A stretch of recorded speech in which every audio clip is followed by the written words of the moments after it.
प्रारंभ कर सकते हैं। तो जैसा कि हम सब जानते हैं कि रविवार की प्रातःकालीन ये विशेष साप्ताहिक सत्र होता है, खुला सत्र होता है। इसमें आप सनातन धर्म से संबंधित कोई प्रश्न कर सकते हैं। सुधीर जी कुछ कहना चाहते हैं, बोलिए, स्वागत है। ओम।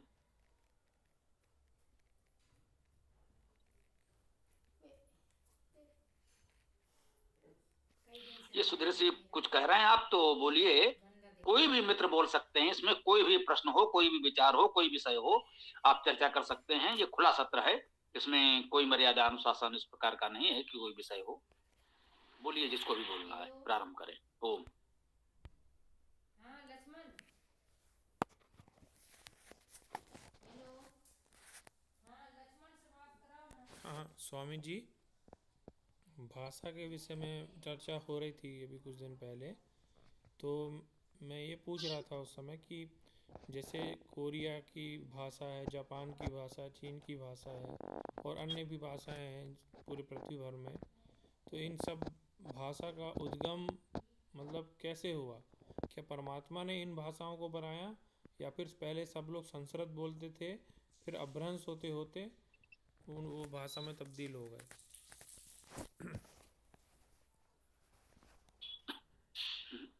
जी, कोई और सज्जन हैं जो इस विषय पर कुछ कहना चाहते हैं? हम चाहते हैं किसी और के पास कोई जानकारी, कोई विचार कुछ देना चाहें तो इस पर बताएं।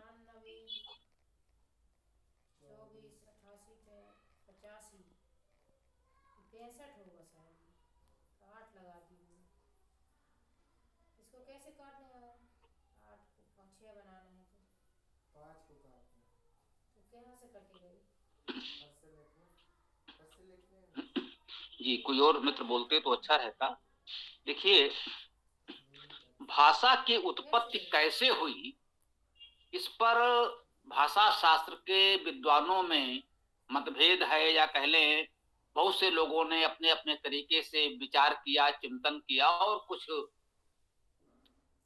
मत देने का प्रयास किया कि भाषा की उत्पत्ति कैसे हुई होगी। क्योंकि भाषा की उत्पत्ति कैसे कब हुई इतना प्राचीन काल में, तो कैसे हुई इसको जानने का हमारे पास कोई प्रत्यक्ष कारण नहीं है, कोई प्रमाण नहीं है, कह सकते हैं। ऐसा कोई आधार, कोई तरीका, कोई प्रमाण हमारे पास नहीं है जिससे हम निश्चित रूप से कह सकें कि भाषा की उत्पत्ति कैसे हुई। तो इस पर लोगों के अपने अपने अनुमान हैं। इसलिए हम, जैसा कि आप जानते हैं, हमारी शैली है कि हम ऐसे विषयों में कभी भी कोई एक निष्कर्ष नहीं देते कि बस यही मत ठीक है। पर जिसको जानने का कोई प्रत्यक्ष आधार, कोई प्रमाण हमारे पास नहीं है, उसमें विद्वानों के अलग अलग विचार हैं, अलग अलग मत हैं, और हम उन सभी मतों का सम्मान करते हैं। आपको पूरा अधिकार है कि उसमें से किस मत को अधिक उपयुक्त मानते हैं। जहां तक ईश्वर का प्रश्न है, ईश्वर ने संपूर्ण सृष्टि की रचना की है। जो कुछ सृष्टि है सब उसी के द्वारा रचित विकसित है।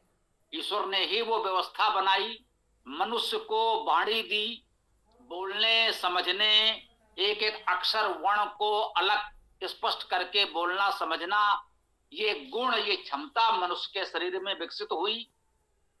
कह सकते हैं ये ईश्वर और प्रकृति की ही देन है।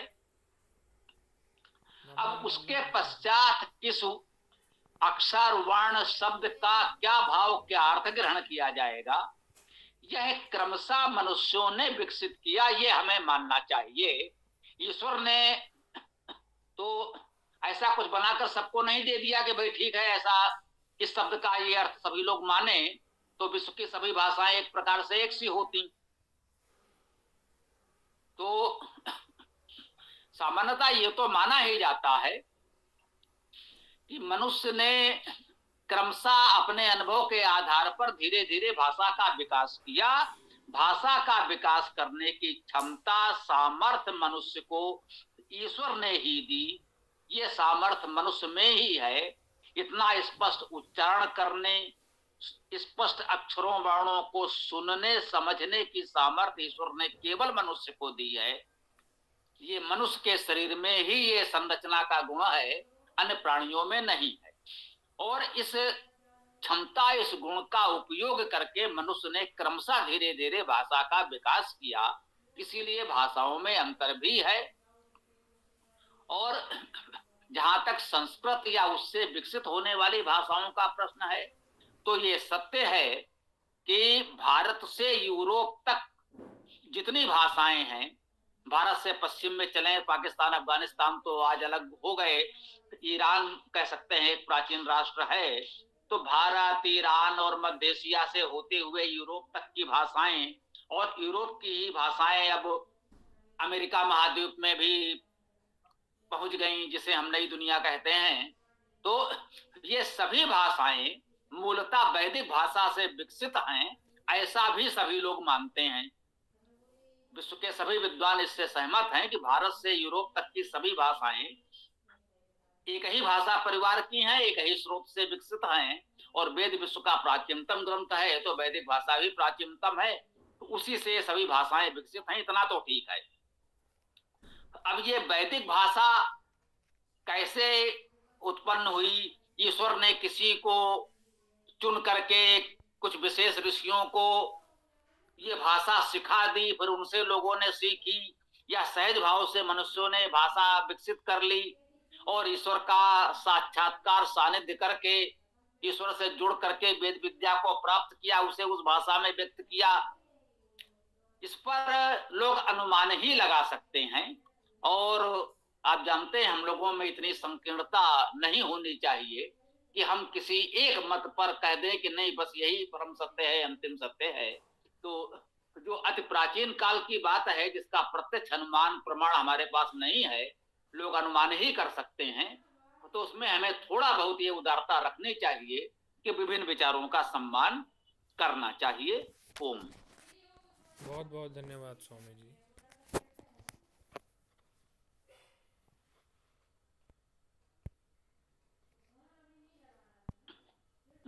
हाँ, कोई भी मित्र इस विषय पर कुछ कहना चाहे तो भी स्वागत है, और किसी अन्य विषय पर भी कोई प्रश्न, कोई विचार रखना चाहें तो भी स्वागत है।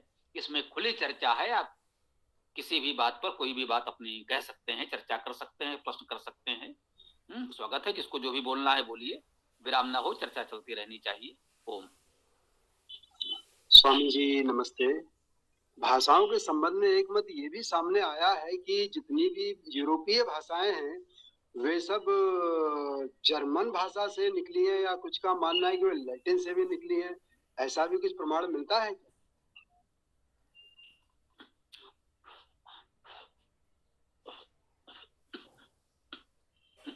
जो बात आपने कही वह असत्य तो नहीं है, लेकिन पूर्ण सत्य नहीं है। जो हम कह रहे हैं उसको यूं समझे कि वेद विश्व का प्राचीनतम ग्रंथ है और वैदिक भाषा विश्व में प्राचीनतम है, ये सभी मानते हैं। तो यूरोप की जो आधुनिक अंग्रेजी जैसी भाषाएं हैं कुछ, उसकी तुलना में जर्मन भाषा प्राचीन है। जर्मन भाषा से आप कह सकते हैं, फ्रेंच भाषा वहां क्लासिकल मानी जाती है, उसका महत्व है। जो अंग्रेजी है वो फ्रेंच से विकसित हुई है, ये भी ठीक बात है। तो अंग्रेजी आदि की तुलना में जर्मन और फ्रेंच भाषाएं वहां प्राचीन और क्लासिकल मानी जाती हैं। कह सकते हैं कि जर्मन फ्रेंच भाषाओं से अंग्रेजी या अन्य कुछ अत्याधुनिक भाषाएं वहां विकसित हुई, जैसे भारत में आप बंगला, गुजराती आदि भाषाओं को कह सकते हैं। तो वो प्राचीन भाषाओं से इन बिल्कुल नवीनतम भाषाओं का उद्भव हुआ। जर्मन और फ्रेंच भाषाएं ग्रीक और लैटिन भाषाओं से विकसित हुई, यह भी एक तथ्य है। यदि यूरोप के क्रम से चलें तो अंग्रेजी आज बिल्कुल आधुनिक भाषाएं हैं, अभी कुछ ही शताब्दी से जन्मी है, प्राचीन नहीं है। इनसे पहले जर्मन और फ्रेंच हैं। जर्मन और फ्रेंच का विकास ग्रीक और लैटिन से हुआ। ये यूरोप की अपनी क्रोनोलॉजी, एक अपना क्रम है जो यूरोप के विद्वान अभी तक मानते आ रहे थे। जब भारत से परिचय हुआ, उन्होंने संस्कृत भाषा, वैदिक भाषा पढ़ी, वेदों से उनका परिचय हुआ, फिर ईरान की अवेस्ता, जैन अवेस्ता पुस्तक पढ़ी, उस प्राचीन फारसी भाषा से उनका परिचय हुआ। तब ये लगा कि ये तो सभी भाषाएं एक सी हैं, बिल्कुल एक ही स्रोत से हैं। तो अब ये कहा गया ये पूरा वैदिक संस्कृत से लेकर के फारसी और मध्य एशिया से यूरोप तक वे सभी भाषाएं एक सी हैं। तो उनमें प्राचीनतम वैदिक भाषा है, उससे संस्कृत और फारसी का विकास हुआ, और फारसी भाषा से क्रमशः मध्य एशिया और यूरोप की भाषाओं का विकास हुआ। ग्रीक और लैटिन यूरोप की प्राचीनतम भाषाएं हैं। उन ग्रीक और लैटिन से जर्मन, फ्रेंच जैसी उनकी कह सकते हैं कुछ प्राचीन क्लासिकल भाषाओं का विकास हुआ। उससे अंग्रेजी जैसी आधुनिक भाषाओं का विकास हुआ। इसको कुछ इस क्रम से समझें जिसको विश्व के भाषाविद सामान्यता स्वीकार करते हैं, मानते हैं। ओम। धन्यवाद स्वामी जी।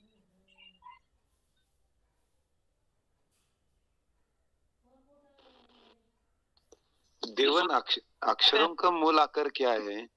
निसर्गत अक्षर का क्या आकार होता है? जैसे देवनागरी में जो अक्षर लिखते हैं वही उनका प्रतिरूप होता है या अन्य कुछ होता है?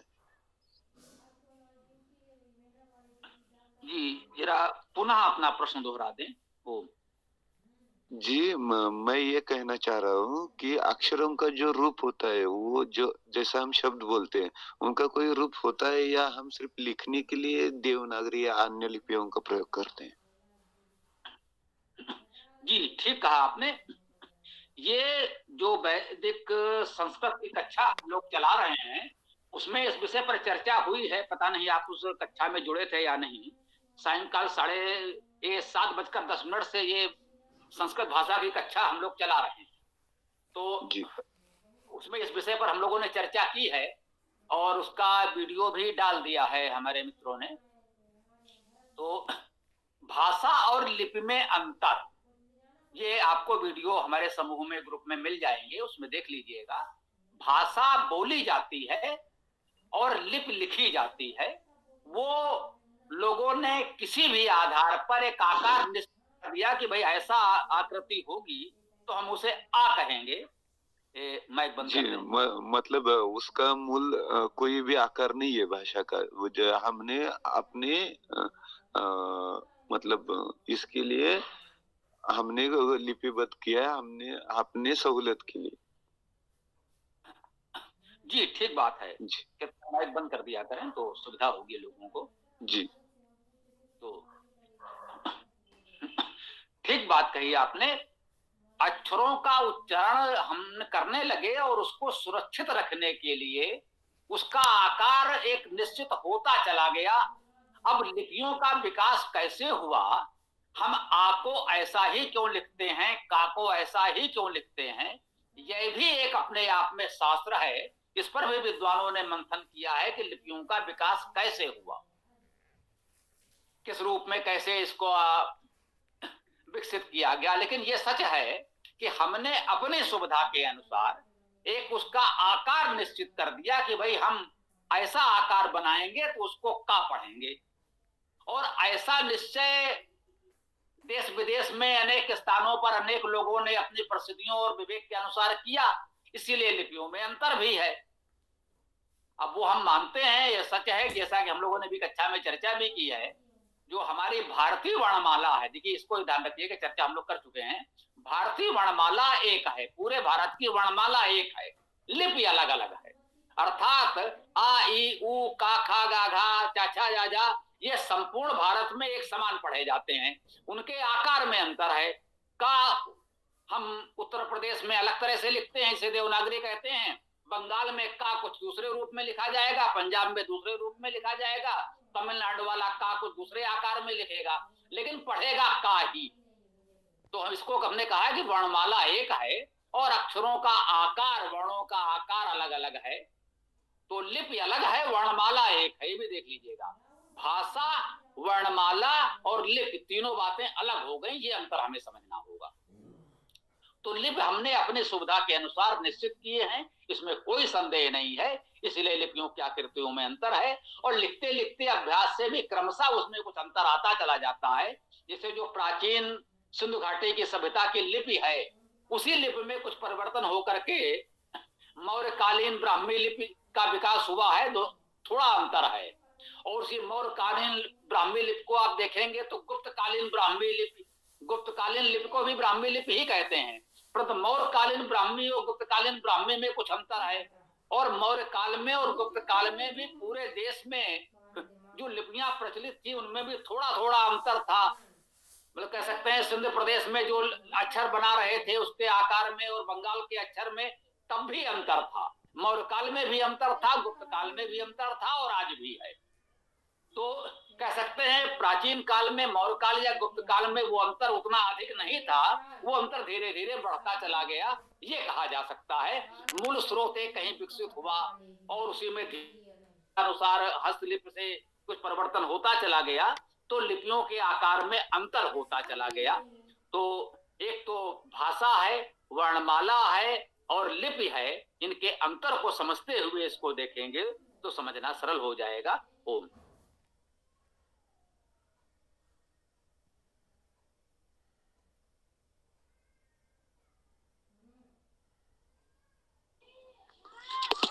हाँ गुरुजी, एक क्वेश्चन पूछना था मैं। गुरुजी, जैसे कि जब मनुष्य की किसी की भी मृत्यु हो जाती है तो कितने समय के बाद वो अपना दूसरा शरीर ले लेता है?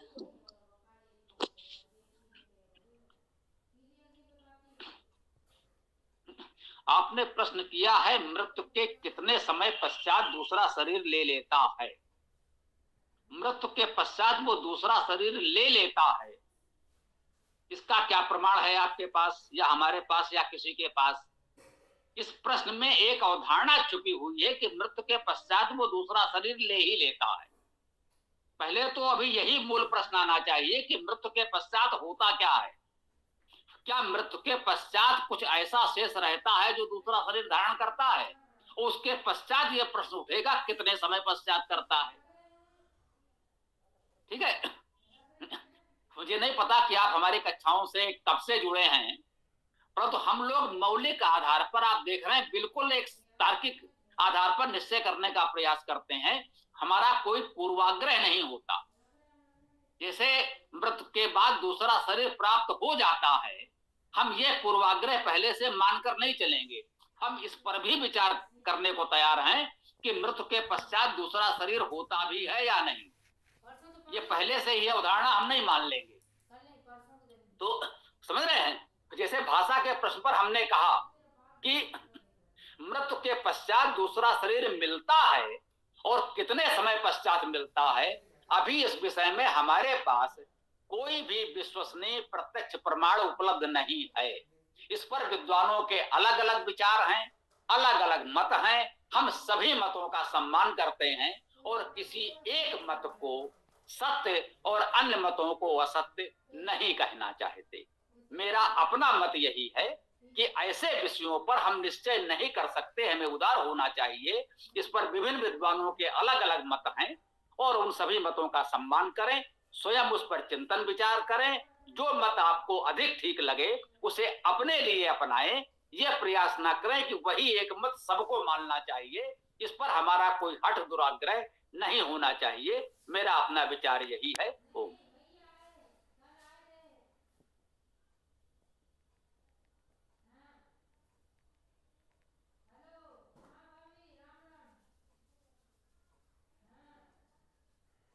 जिसको जो भी बोलना है संकोच बोलिए, हम प्रश्नों से भागते हैं। गुरुजी, वेदों में तो होगा ना, नहीं किस तरीके से मृत्यु के पश्चात कितने समय बाद शरीर मिल जाता है, इस हिसाब से उसका उदाहरण ये तो लिखा होगा ना वेदों में, सब विद्या है उसके अंदर। तो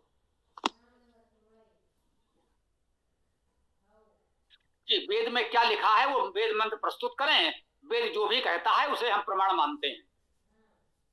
वेद में जो भी लिखा हमारे लिए परम प्रमाण है, वेद मंत्र प्रस्तुत करें।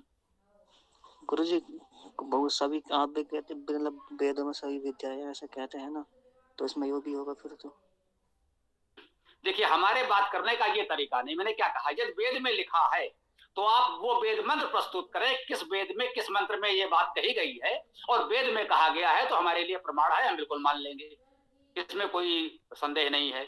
हम वेद को परम प्रमाण मानते हैं।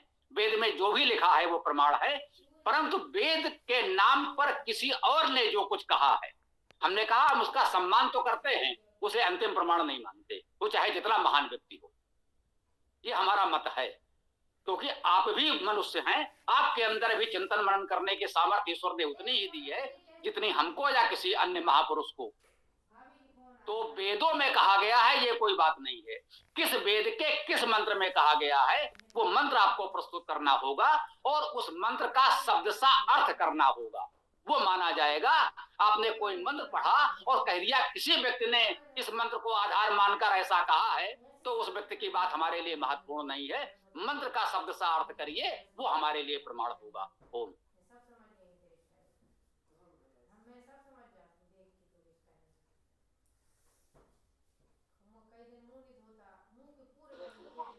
गुरु जी आप मतलब पूछ रहा हूँ कि मतलब वेद के मतलब मृत्यु के बाद आपसे प्रश्न पूछ रहा था, मतलब उसके कितने समय बाद, मृत्यु के तुरंत बाद क्या होता है, इसके बारे में प्रश्न पूछ रहा था आपसे। तो आपको पता होगा तो इसलिए पूछा था आपसे। जी महोदय, इस विषय में मुझे कोई जानकारी नहीं है, मैं स्पष्ट कह रहा हूँ, क्योंकि मैंने कहा ना ये विषय ऐसे हैं जिस पर प्रत्यक्ष जानकारी किसी को है ही नहीं। लोग केवल अपने अपने विचार के अनुसार अपना मत व्यक्त कर सकते हैं और हम उन सभी मतों का सम्मान करते हैं, किसी को सत्य या असत्य नहीं कहते। कोई कहता है मृत्यु के पश्चात कुछ नहीं होता, हम उस मत का भी सम्मान करते हैं। कोई कहता है मृत्यु के तत्काल पश्चात पुनर्जन्म हो जाता है, उस मत को भी हम विचार नहीं मानते हैं। कोई कहता है कि मृत्यु के इतने समय तक आत्मा इस किस किस रूप में रहती है, उसके पश्चात दूसरा जन्म होता है, हम उस मत का भी सम्मान करते हैं। तो ये विभिन्न मत हैं विद्वानों के, हम किसी एक मत को सत्य या दूसरे को असत्य नहीं कहना चाहते हैं, क्योंकि वेद में ऐसा कुछ भी निश्चय पूर्वक नहीं कहा गया है। ये स्पष्ट करने, यदि वेद के किसी मंत्र में कहा गया होता कि मृत्यु के कितने समय पश्चात क्या हो जाता है, पुनर्जन्म या और कुछ, तो हम उसे प्रमाण मान लेते और आपके समझ प्रस्तुत कर देते कि वेद के इस मंत्र में ये बात कही गई है जिसे हम प्रमाण मानते हैं। या तो आपके पास कोई तर्कसंगत प्रत्यक्ष प्रमाण हो, उसे स्वीकार किया जाए, या वेद में कहा गया हो तो उसे स्वीकार किया जाए, वो हमारे लिए प्रमाण होगा। परंतु न तो कोई प्रत्यक्ष प्रमाण हमारे पास है और न ही वेद में इस विषय में कुछ कहा जा रहा है। तो इसका अर्थ है कि जो हमारे विद्वान पूज्य ऋषियों ने विचार व्यक्त किए हैं, उन सबका सम्मान करते हुए किसी एक मत को सत्य या अन्य को असत्य न कहा जाए, ऐसा मेरा व्यक्तिगत विचार है। कोई इससे सहमत या असहमत हो सकता है। ओम।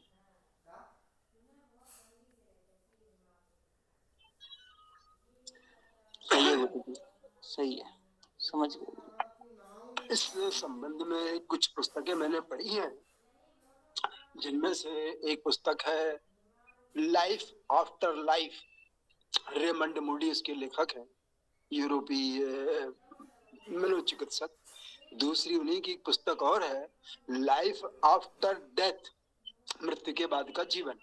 तो आप चाहें तो इनको भी पढ़ सकते हैं। इसी संबंध में कुछ पुस्तकें आचार्य श्री राम शर्मा ने भी लिखी हुई कि मृत्यु के बाद का जीवन क्या है, मृत्यु के बाद क्या होता है, इत्यादि इत्यादि।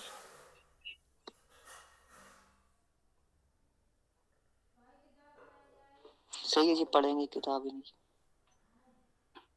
जी महोदय, यही तो मैंने कहा कि इस पर विभिन्न विद्वानों ने अनुमान व्यक्त किए हैं, वे भारत के हों, यूरोप के हों, आधुनिक हों, प्राचीन हों, तो किए हैं। इसीलिए हमने किसी व्यक्ति या पुस्तक का नामोल्लेख भी नहीं किया। यदि हम कह देते कि हाँ इस व्यक्ति की इस पुस्तक को, तो कहीं ना कहीं ऐसा लगता कि मैं एक प्रकार से उसकी अनुशंसा कर रहा हूं कि इसमें जो बात कही गई है वो ठीक होगी, उसे आप पढ़ लीजिए। उसमें जो विचार व्यक्त किए गए हैं वो केवल लेखक के अपने विचार हैं, वे सत्य नहीं हैं, अनुमान हैं। यदि आपको ठीक लगे तो उसे स्वीकार करें और न ठीक लगे तो नकार दें, उसे पढ़ें या ना पढ़ें ये कोई महत्वपूर्ण नहीं है। इतना ही कह सकते हैं कि ऐसे अनेक लोगों ने अनेक विचार व्यक्त किए हैं, मेरा ये कहना है। ओम।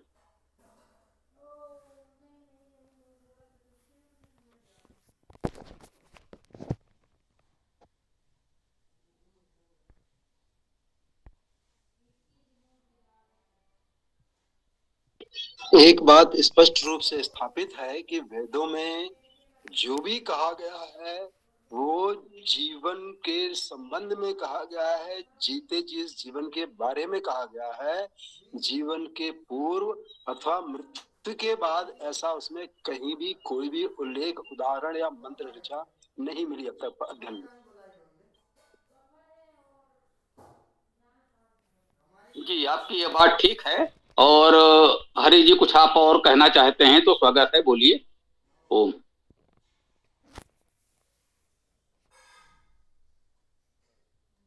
जी, आपने हाथ उठाया है। हरि जी, क्या नाम है आप?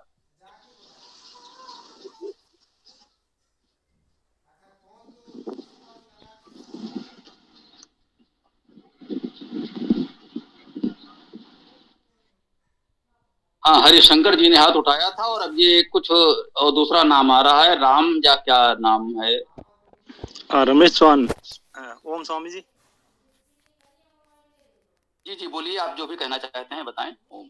स्वामी जी, निरुक्त के बारे में कुछ बताइए। मैंने सुना था कि मतलब वेद को पढ़ने और समझने के लिए मतलब निरुक्त शास्त्र है या मतलब ऋषि है या उनका यास्क नाम है, मैं भूल रहा हूँ अभी कुछ, इसके बारे में कुछ बताइए।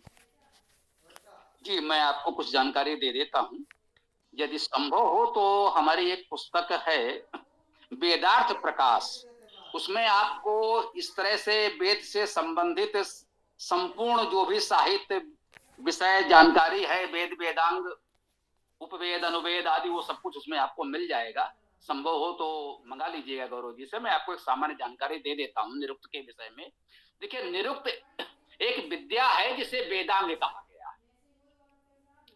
वेदांग का अर्थ है वो वेद का अंग है, वेद से अलग नहीं हो सकता। शाब्दिक अर्थ तो इसका यही है। तो जो मुख्य वेदांग हम मानते हैं, अपने विचार से कह सकते हैं, उसमें कहा गया शिक्षा, अर्थात वर्णोच्चारण शिक्षा, जो भी संस्कृत कक्षा में हम लोगों ने चर्चा की है, तो वो शिक्षा यदि आप जुड़े रहे हैं उस संस्कृत कक्षा में, तो पहले तो शिक्षा या वर्णोच्चारण शिक्षा, उसके पश्चात व्याकरण, व्याकरण से आशय है शब्द रचना, वाक्य रचना आदि कैसे होगी, वो व्याकरण है। शिक्षा, व्याकरण और निरुक्त उसके पश्चात आता है, फिर छंद आता है। ये मुख्य वेदांग हैं। वैसे कल्प और ज्योतिष को मानते हैं, लेकिन ये चार मुख्य हम मानते हैं हमारे अपने विचार से। तो इसमें एक तीसरा महत्वपूर्ण वेदांग निरुक्त है, जिसकी आपने चर्चा की। निरुक्त का क्या अर्थ है? नहीं उक्त। निरुक्त शब्द के यदि आप विग्रह करेंगे तो आपको मिलेगा नहीं उक्त, निश्चित रूप से कहा गया। निरुक्त का अर्थ यह हुआ कि किस शब्द का क्या अर्थ होगा, वो शब्द कैसे बना और उसका अर्थ क्या होगा, यह निश्चित रूप से कह दिया जाए, ऐसे प्रमाण के साथ कह दिया जाए कि उसे निश्चित मान लिया जाए। इस विद्या का नाम निरुक्त है। आपने यास्क का नाम लिया, निरुक्त के अंतिम आचार्य यास्क हुए हैं। अंतिम आचार्य, उनसे पहले अनेक विद्वान हुए हैं जिनका उल्लेख यास्क ने भी किया है। यास्क के पश्चात कोई हुआ हो असंभव नहीं है, मैं बहुत विश्वास के साथ नहीं कह सकता, लेकिन सामान्यता यास्क के पश्चात किसी निरुक्तकार का मुझे स्मरण नहीं हो रहा है। हो सकता है हो भी, तो ये मत कहिएगा कि उन्होंने कह दिया कि वो अंतिम थे, उसके पश्चात नहीं हुए। उसके पूर्व हुए हैं ये मुझे निश्चय है, उसके पश्चात भी हो सकते हैं। तो निरुक्त एक प्रमुख निरुक्त के एक प्रमुख आचार्य यास्क थे, इसमें कोई संदेह नहीं है। और यास्क की पुस्तक निरुक्त पर जो है वो अभी उपलब्ध है, प्रकाशित है, प्रचारित है, सहजता से मिल जाती है, तो इसलिए उसकी चर्चा अधिक होती है। एक बात तो ये जान लें। अब निरुक्त एक विषय है, यास्क एक व्यक्ति है जिन्होंने निरुक्त पर पुस्तक लिखी है, ये बात स्पष्ट हो गई आपको। अब निरुक्त में बताया जाता है कि निश्चित रूप से उक्त अर्थात कहा गया। आपने पूछा कि भाई राम शब्द का अर्थ क्या है, तो उन्होंने बताया कि भाई राम शब्द रम धातु से बनता है, तो राम का अर्थ हुआ रमना, जो रमता है उसे राम कहते हैं। ये निरुक्त कहलाते हैं। किसी शब्द का निरुक्त करना, निश्चित रूप से कह देना कि इसका यही अर्थ होगा, ये शब्द इस उपसर्ग इस धातु से बना है, इसलिए इस शब्द का यही अर्थ होगा। इस विद्या का नाम निरुक्त है, जिसके एक प्रमुख आचार्य यास्क हैं। मैं समझता हूं आपकी बात पूरी हो जाती है। फिर भी कुछ कहना हो तो कह सकते हैं, स्वागत है, बोलिए। हाँ, ये तिवारी जी कुछ कहना चाहते बताइए। स्वामी जी, एक क्वेश्चन और था, एक प्रश्न और था। क्वेश्चन जैसे ये लिंग उपसर्ग के रूप में जो लगा हुआ है गुरुजी, तो ये निषेध के लिए होता है, निश्चित के लिए होता है ना?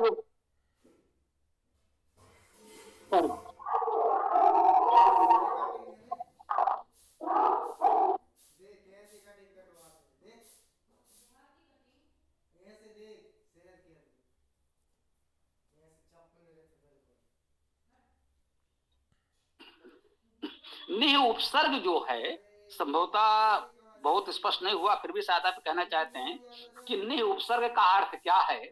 तो एक तो ये कि उपसर्ग जो हैं उनका कोई शाब्दिक अर्थ उस तरह का तो नहीं होता कि वृक्ष को पेड़ कहें या कुछ इस प्रकार का अर्थ बताए हैं, तो लेकिन उपसर्ग लगने से उस शब्द का प्रभाव दिशा कुछ तय होती है। तो निह उपसर्ग को सामान्यतः हम लोग निश्चित निरंतर के अर्थ में ही जानते मानते आए हैं। यदि आपको और कोई जानकारी है तो आप दे सकते हैं, स्वागत है। ओम। जैसे निःशुल्क लिखा जाता है,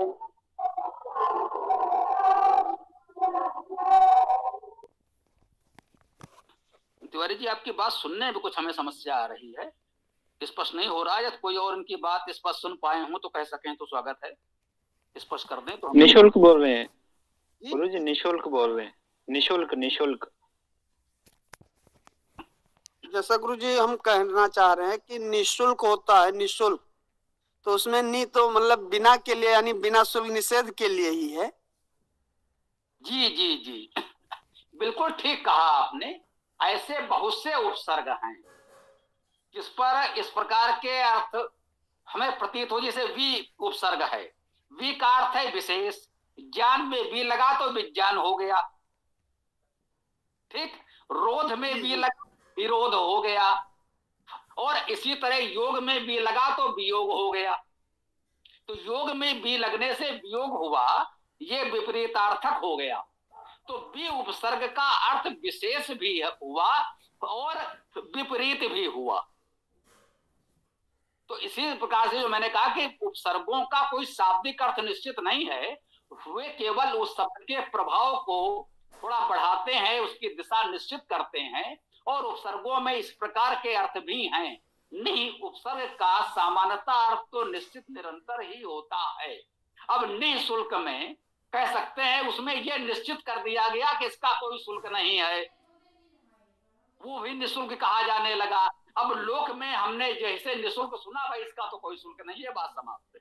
तो वहां निह जो है आ के अर्थ में आ गया। और स्वतः निःशुल्क शब्द किसी ने जब बनाया होगा तो उसका भाव यही रहा हो कि निश्चित कर दिया कि इसका हम कोई शुल्क नहीं लेंगे, भाई ये निःशुल्क हम आपको दे रहे हैं, निश्चित है, इसका कोई शुल्क हम आपसे नहीं लेंगे। तो लोक में ऐसे बहुत से शब्द बनते चले जाते हैं जो कभी कभी थोड़ा इस प्रकार के अर्थ देते हैं, और उपसर्गों का जो कि अर्थ बिल्कुल इस तरह का निश्चित होता भी नहीं है। जैसे कि हमने कहा कि विज्ञान से विज्ञान होगा और योग से वियोग भी हो जाएगा, विशेष योग हो गया, ऐसा विशेष योग हो गया कि योग से आप अलग हो गए। तो ऐसा भी होता है। तो उपसर्गों के विषय में इतनी तरलता हमें रखनी पड़ेगी। ओम। ओम सर, सादर प्रणाम गुरु जी। धन्यवाद तिवारी जी। और किसी को कुछ कहना है तो बताएं, स्वागत है। ओम।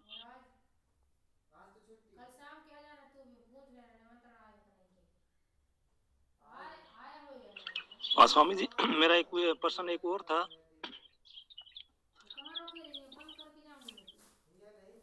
जी बोल दिया करें, जो भी प्रश्न है सीधे बोलिए, ठीक है। ठीक है, ठीक। स्वामी जी मैंने अभी पुलकित जी को एक मतलब स्क्रीनशॉट भेजा है, तो पुलकित जी यहाँ पर शेयर कीजिए, तो मतलब वो क्या सही है? मतलब पुलकित जी। जी जी मैं देखता हूँ, एक मिनट। तो उसको शेयर कीजिए कुछ, फिर मैं पूछता हूँ कुछ उसमें से।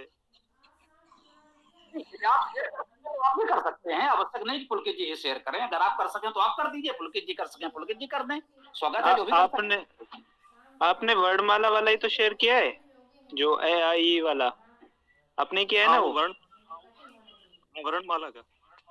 जी ठीक है, मैं करता हूँ उसको।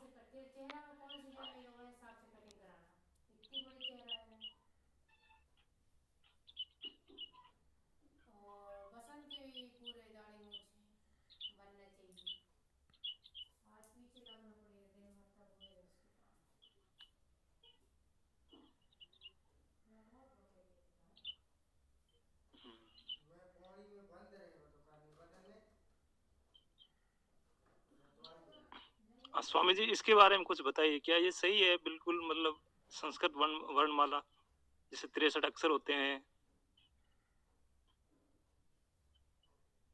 देखिए, हम आपका स्क्रीनशॉट तो नहीं देख रहे हैं, मतलब कुछ दिख रहा है, पर पूरी तरह से उसको देख कर समझ कर आपको यूँ बता पाना थोड़ा सा मेरे लिए तकनीकी कारणों से संभवतः उतना उचित ना हो, संभव ना हो। वो समझिए कि हमारे सरल संस्कृत व्याकरण में वर्णमाला पूरी दी गई है, उच्चारण स्थान आदि के सहित। पुलकित जी ने उसको शेयर किया हुआ है, उसको देख लीजिए। जो हमारा मत अभिमत है आपको वहां मिल जाएगा, और उस पर कहीं कोई आपकी असहमति या कोई प्रश्न हो तो वो आप कर सकते हैं, वो हम बोलकर आपको बता देंगे। ये स्क्रीनशॉट जो आपने इनको दिया है, आप चाहें हमको व्यक्तिगत रूप से भेज दीजिएगा तो हम उसको देख लेंगे और फिर उसकी चर्चा आगे कभी हो सकती है, कोई बड़ी बात नहीं है। वो सायंकालीन कक्षा में भी कर सकते हैं, वो तो अपने व्याकरण से संबंधित ही विषय है। जी धन्यवाद स्वामी जी, धन्यवाद। गुरुजी ये मेरा देखा हुआ है, ये सही है, कोई दिक्कत नहीं है। शायद ये वो कौन सी है जो वर्ण शिक्षा वाली है ना, पाणिनि जी की वर्ण उच्चारण शिक्षा, शायद उसमें है संभवतः ये पुस्तक, ये जो आपने बनाया है ना, और ये वो जो देववाणी संस्कृतम से होता है वो भी बनवाते हैं, तो ये ठीक है, इसमें कोई दिक्कत वाली बात नहीं है। गुरुजी भी इस पे कई बार चर्चा कर चुके हैं।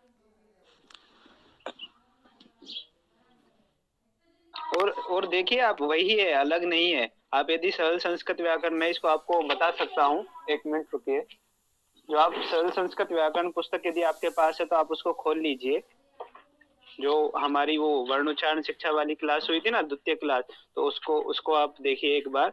और ये आप खोलेंगे तो इसमें देखिए पहले आपने वही लिखा हर्ष स्वर, तो हर्ष स्वर वही है, आप देख लीजिए।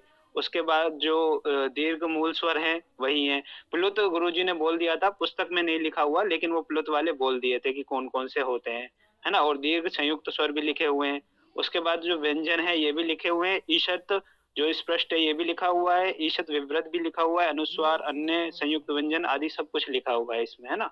तो उसमें बस सारणीबद्ध कर दिया और इसमें इस तरीके से क्रम से लिख दिया।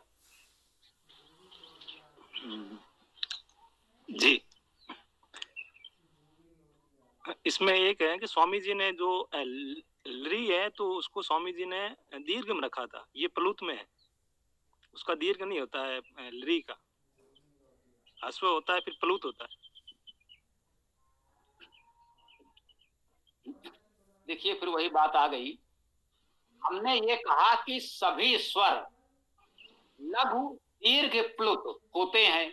अब व्यवहार में ये भी है, किसी का जैसे री री दोनों की स्थिति ये है कि ये स्वर क्या संयुक्त व्यंजन की तरह उच्चारित होने लगे हैं, तो इनका लघु ही उच्चारण कठिन है, उसका दीर्घ और प्लुत कोई क्या करेगा।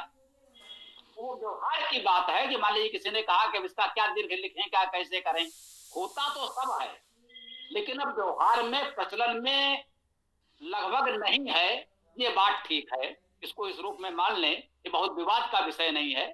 ये आप कहना चाहते हैं तो कोई समस्या नहीं है मेरे लिए, क्योंकि उसका प्रचलन में तो कहीं कुछ नहीं है, ये बात तो बिल्कुल सही है ना। और सिद्धांत रूप में तो सीधी सी बात है, लघु प्लुत होते हैं तो होते हैं, ठीक है ना।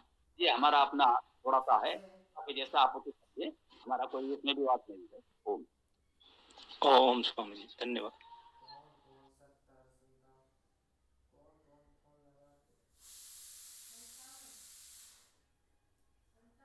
जी किसी और को कुछ चर्चा करनी हो तो बोलते रहें, कृपया क्रम बनाए रखें, विराम ना हो। ओम बोलिए। नमस्ते गुरुजी।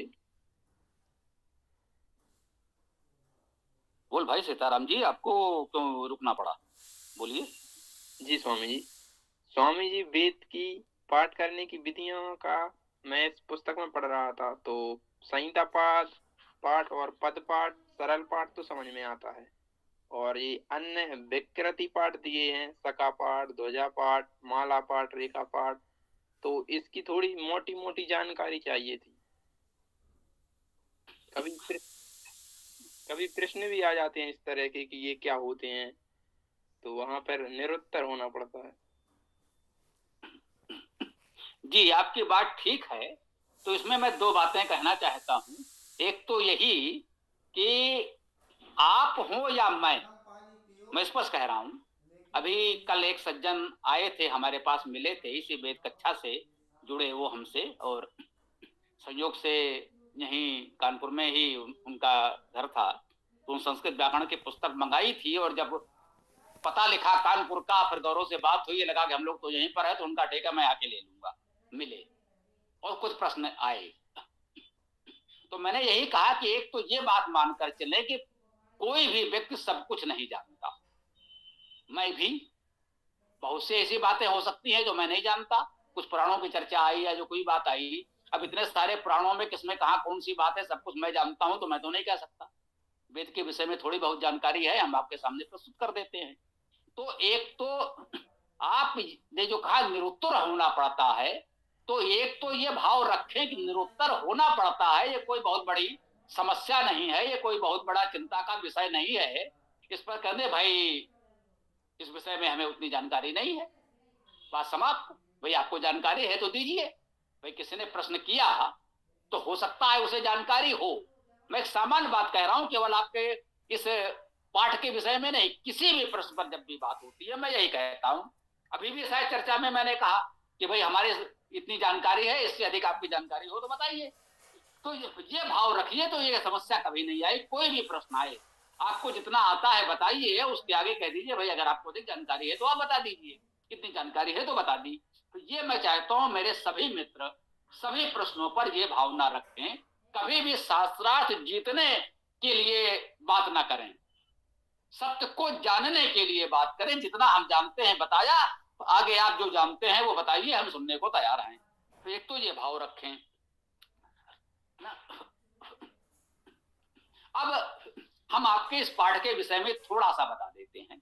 यह निश्चित रूप से जटिल विषय है और इस कक्षा में उसकी चर्चा कर पाना थोड़ा मुझे लगता है कि कठिन होगा और उबाऊ हो सकता है अधिकांश लोगों के लिए। संक्षेप में यह बता दें कि वेद के पाठ को सुरक्षित रखने के लिए इन विकृत पाठों का प्रचलन किया गया। इनको किन्हीं किन्हीं विद्वान ऋषियों ने अलग अलग पाठों का प्रचलन किया।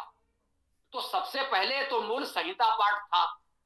तो संहिता पाठ में उसका विग्रह कैसे होगा, अर्थ कैसे किया जाएगा, तो कुछ विद्वानों ने उसकी संधियां विग्रह करके, कह सकते हैं संधि तोड़ करके, अलग अलग उपसर्ग यहाँ पूरा हो गया, उपसर्ग के बाद अवग्रह लगा दिया, यदि कुछ और है समास आदि है या कुछ भी है, तो उन्होंने जहां जहां इस प्रकार की स्थितियां थी तो अवग्रह आदि लगाकर अलग कर दिया कि भाई इसमें ये उपग्रह, ये उपसर्ग हो गया, ये एक पद हो गया, ये दूसरा शब्द हो गया, बीच में समास हो गया, तो आपको अर्थ करने में सुविधा हो, इसे पदपाठ कहा गया।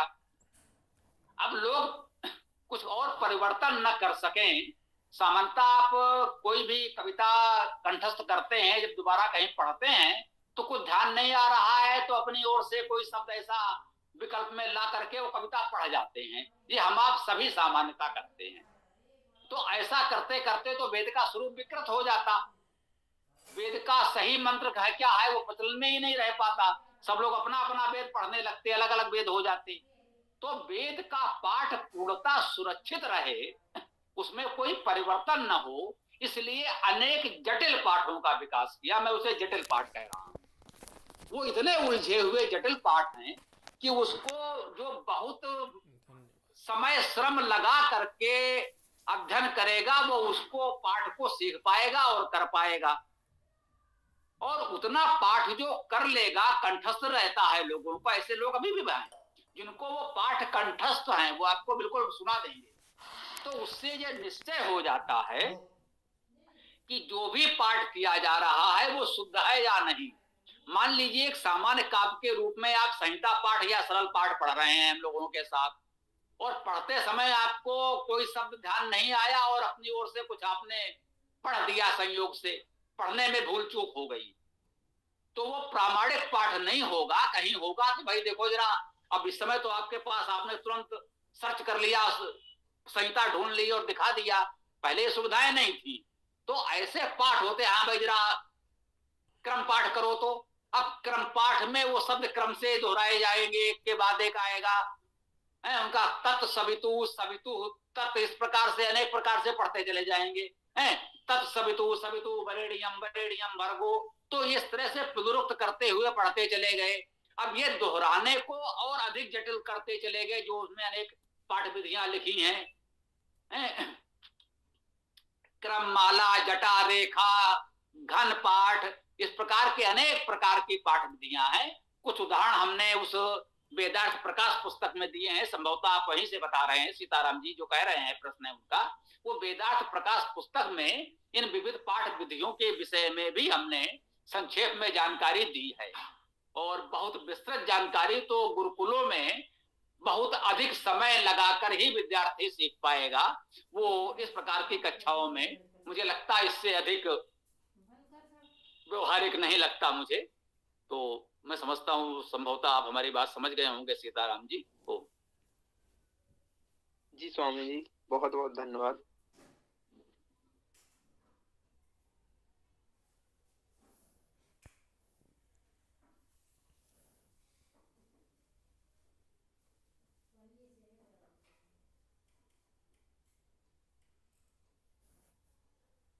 हाँ बोलिए भाई जी, बोलिए। स्वामी जी, ये जो मंत्र में आता है कि असुरिया नाम ते लोका अंधेन तमसावृता तांस्ते प्रेत्या विगच्छन्ति ये के च आत्मनोजना, इसमें जो आत्महनोजना है, आत्मा का हनन करना, तो इसका मतलब क्या लें? क्या इसका अर्थ ये लें कि जो वेदों में लिखा है उसके विरुद्ध कर्म नहीं करना, या कुछ और स्वामी जी? देखिए, यहां पर आपको आत्म शब्द के अर्थ पर विचार करना होगा। आत्म शब्द का एक अर्थ है अपना, वो अपना है, अपने से उत्पन्न है, उसको आत्मज कहते हैं। एक तो लौकिक व्यवहारिक अर्थ है अपना, अपना हनन करना। जो आपका अपना व्यक्तित्व है, आपका अपना अस्तित्व है, उसी का आप हनन कर दें, विवश हो जाएं मन मारकर दूसरे की इच्छा से जीने के लिए कि भाई अब क्या करें, परिस्थिति ऐसी है, आप चाहते तो नहीं है लेकिन वैसा जीवन आपको जीना पड़ेगा। ये भी आत्महनन है। और आत्म शब्द को अत धातु से निष्पन्न माना जाता है। अत सातत्य गमने, अत धातु का अर्थ है सतत गति करना। तो जो आपके जीवन में सतत गति बनी रहनी चाहिए, इसका हनन कर दें। आपकी गतिशीलता समाप्त हो जाए, विचारशीलता समाप्त हो जाए और एक जड़ सीमित जीवन जीने लगे। भाई अब इस जीवन में क्या शेष है, जैसे तैसे हमको बचा खुचा जीवन, बस सांसें पार हो जाए, और है ना। तो एक तो इस प्रक्रिया को, इस स्थिति को आत्महनन कह सकते हैं, जो मेरा विचार है। तो ऐसी स्थितियों से हमें बचना चाहिए। हमें कह सकते हैं उत्साहपूर्ण आनंदमय जीवन जीना चाहिए। यही वेद का संदेश है, यही वेद का आदेश निर्देश है, यही वैदिक संस्कृति है, हम यही कह सकते हैं। ओम। स्वामी जी, जैसे नेचर्स कॉल जैसे कहते हैं स्वामी जी, जैसे हमको भूख लगी है तो हम भोजन की तरफ मतलब बिना सोचे चले जाते हैं कि भूख लगी तो खाना खाना है। ऐसे ही कहीं संकट रहता है तो संकट के समय हमको सबसे पहले भगवान ही याद आते हैं। मतलब क्या ये पहले से दिमाग में, मन मस्तिष्क में रहता है कि हमको ये करना है, ये नहीं करना है, या फिर इसको सीखना होता है वेद पढ़ के? देखिए, व्यक्ति जन्म से मृत्यु तक कुछ ना कुछ सीखता रहता है, ये भी सत्य है। और ये सीखने की प्रक्रिया मन मस्तिष्क बुद्धि ईश्वर ने हमें दी है, ये भी सत्य है। तो सब कुछ पहले से मस्तिष्क में तय है कि ऐसे में यही होगा, ऐसा तो नहीं होता। प्रत्येक व्यक्ति किसी परिस्थिति में विचार करके वो निश्चय करता है कि इस स्थिति में हमें क्या करना चाहिए। भाई भूख लगी है तो भोजन तो चाहिए, बिल्कुल ठीक बात है। परंतु कहीं हम खड़े हैं तो किसी से पूछे बिना किसी दुकान से कोई बस उठाकर खा लें, तो ये समाज व्यवस्था मर्यादा के लिए उचित नहीं है, तो हमारा मन रोकेगा नहीं, ऐसा तो ठीक नहीं है। भाई वो जिसका है उससे हम बात करेंगे, पूछेंगे, उसका मूल्य देंगे तब हम उसे खाएंगे। तो ये एक सामाजिक व्यवस्था है। प्राकृतिक तो बात ठीक है, भूख लगी है और हमें खा लेना चाहिए, लेकिन मनुष्य एक विचारशील सामाजिक प्राणी है, तो वो सामाजिक व्यवस्थाओं का पालन करते हुए उस मर्यादा में ही व्यवहार करेगा। तो ये हमारी विचारशीलता है। तो कुछ इस प्रकार से आप समझ सकते हैं, जहां तक हम समझ पा रहे हैं वो। जी स्वामी जी, मैं ये समझा हूँ कि जो भी करना चाहिए उसको नियम से करना चाहिए।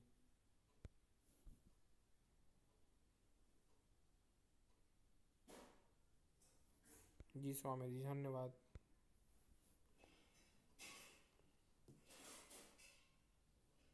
इसमें मेरा एक मत और भी है कि हम लोग जीवन में, जैसे स्वामी जी ने कहा, कि कुछ ना कुछ सीखते रहते हैं, तो वो सब सीखते सीखते हमारे मन मस्तिष्क में बहुत सारी बातें अवचेतन मन में बैठ जाती हैं, जो अनायास हमसे निकलना शुरू होती हैं। तो इसलिए भी कई बार हम बोलते हैं, हे भगवान, हे भगवान, हे भगवान। अब कोई मुसलमान है तो भगवान नहीं बोलेगा, अल्लाह अल्लाह बोलेगा या खुदा बोलेगा। ईसाई है तो गॉड गॉड गॉड गॉड बोलता रहेगा।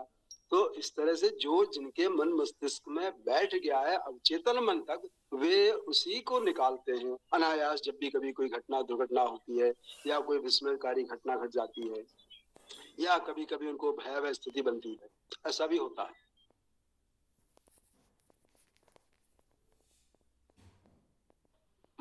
ठीक बात है, ये मनोविज्ञान का विषय है और ठीक बताया आपने। किसी और का कोई प्रश्न विचार हो तो अभी रख सकते हैं, और जब समाप्त हो जाए तो फिर वेदाष्टक का पाठ करेंगे। अभी किसी का कोई प्रश्न हो, विचार हो तो प्रस्तुत करें। ओम। गुरुजी, जो अग्नि सूक्त ऋग्वेद का जो प्रथम सूक्त है, उसके बारे में ये जो आता है मंत्र 8वां, ओम राजंतम अध्वरानाम गोपम ऋतस्य दीदिविम वर्धमानम स्वेदमे, तो इसमें गुरुजी कर्ता किसको मानना है?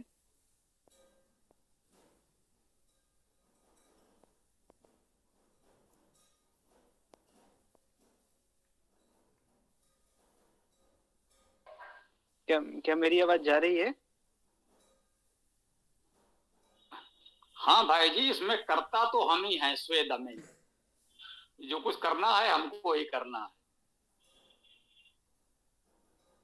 जी गुरुजी, मैं ये पूछना चाह रहा था इसमें, तो ये जो ऋतस्य और गोपाम शब्द आता है, तो क्या हम स्वयं को कह सकते हैं कि हम ऋत के रक्षक हो सकते हैं और हम प्रकाशमान हो सकते हैं, और हम अहिंसकों को प्रकाशमान कर सकते हैं, या अहिंसक होकर स्वयं प्रकाशमान हो सकते हैं, और फिर उसको ऋत की व्यवस्था को अपने आप में संधि कर सकते हैं, जिससे कि हम ईश्वर की ओर निकट हो जाएं? ये भावार्थ से ले सकते हैं गुरुजी? निश्चित रूप से ये भाव ले सकते हैं, इसमें कहीं कोई समस्या नहीं है।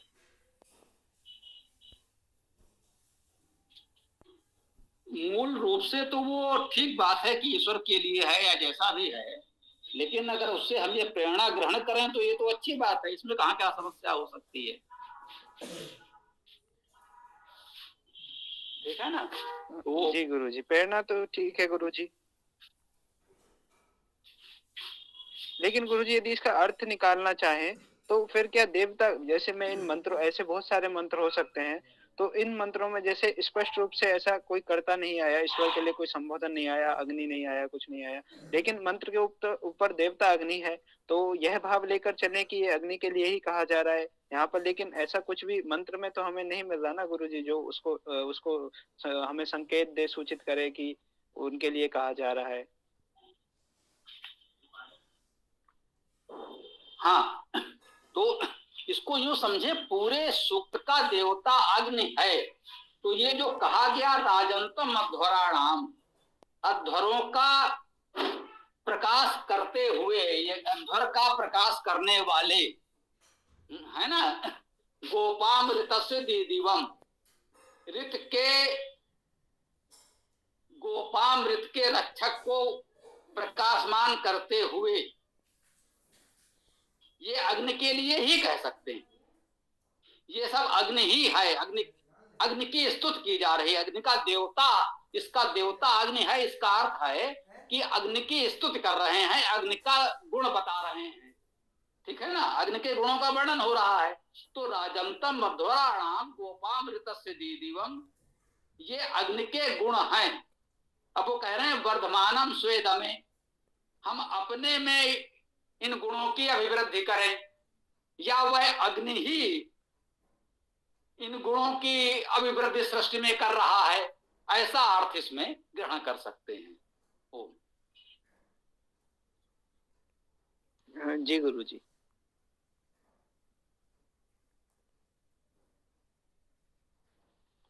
स्वामी जी छंदों के बारे में बताइए कुछ, छंद क्या होते हैं?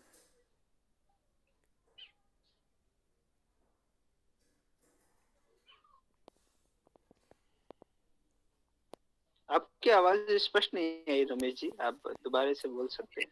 रमेश जी ने छंदों के विषय में पूछा है, हमने सुना, कोई बात नहीं रमेश जी, हम आपकी बात समझ गए। आपने कहा छंदों के विषय में बताइए, तो इसको ये समझ लीजिए कि जो हमारी संस्कृत की कक्षा चल रही है, इसको पुलकित जी ने बताया कि वो वेदांग की ही कक्षा है। तो वेदांग में छंद भी आते हैं। तो छंद का आशय तो यही है कि एक लयात्मक पाठ कर दिया जाए, काव्य छंदोबद्ध होता है, उसकी एक लय हो जाती है, उसमें वर्णों की संख्या निश्चित हो जाती है। जैसे अभी पुलकित जी ने जो मंत्र पढ़ा ऋग्वेद के प्रथम सूक्त से, तो इसका छंद गायत्री है। गायत्री का आशय है कि 8-8 वर्णों के 3 चरण होते हैं, तो 24 वर्णों का ये गायत्री छंद होता है। 4 वर्ण अधिक हो जाएंगे तो 28 का उसृक हो जाएगा, 4 और बढ़ जाएंगे तो 32 वर्णों का कृष्ण छंद हो जाएगा।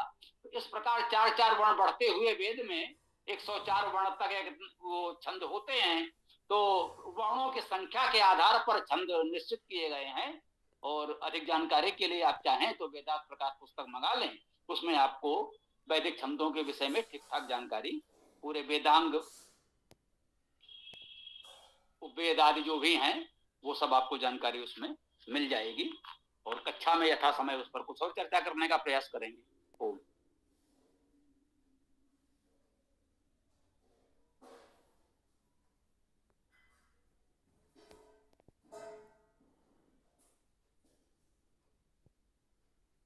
स्वामी जी, वेद जो अपन अध्ययन कर रहे हैं निरंतर, और जो पहले भी जिन लोगों ने भी किया है, तो उन मंत्रों में जो भी कहा गया है वो परमात्मा के लिए ही कहा गया है।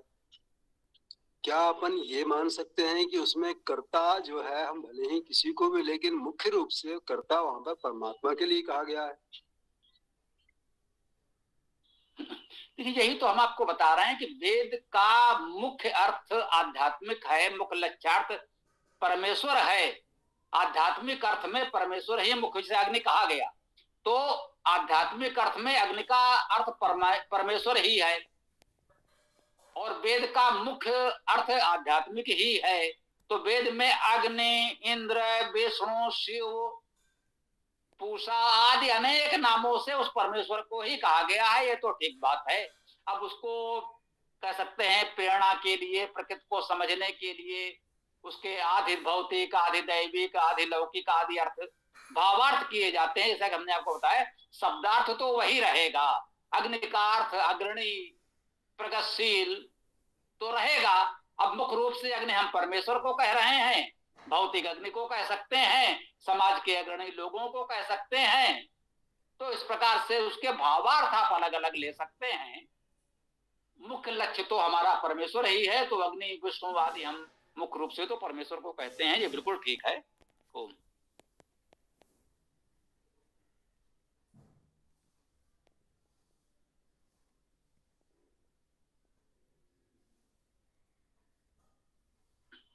स्वामी जी, आजकल कथावाचक जो हैं कुछ सामाजिक विषयों पर भी चर्चा करने लगे हैं, तो इसे अपन किस दृष्टि से देखें? उनका सुधार देखें या उनका सामाजिक रुझान समझा जाए? हम इतना ही कह सकते हैं, यदि कुछ अच्छा कर रहे हैं तो अच्छी बात है, बुरा कर रहे हैं तो अच्छी बात नहीं है। अब उसके पीछे क्या कारण और प्रेरणा है ये तो वो जाने। व्यवसायिक हित भी हो सकते हैं कि उनको लग रहा होगा कि ऐसा नहीं करेंगे तो हमारे ग्राहक टूट सकते हैं, वो तो विशुद्ध व्यवसायिक हैं, इसमें तो कोई संदेह नहीं है।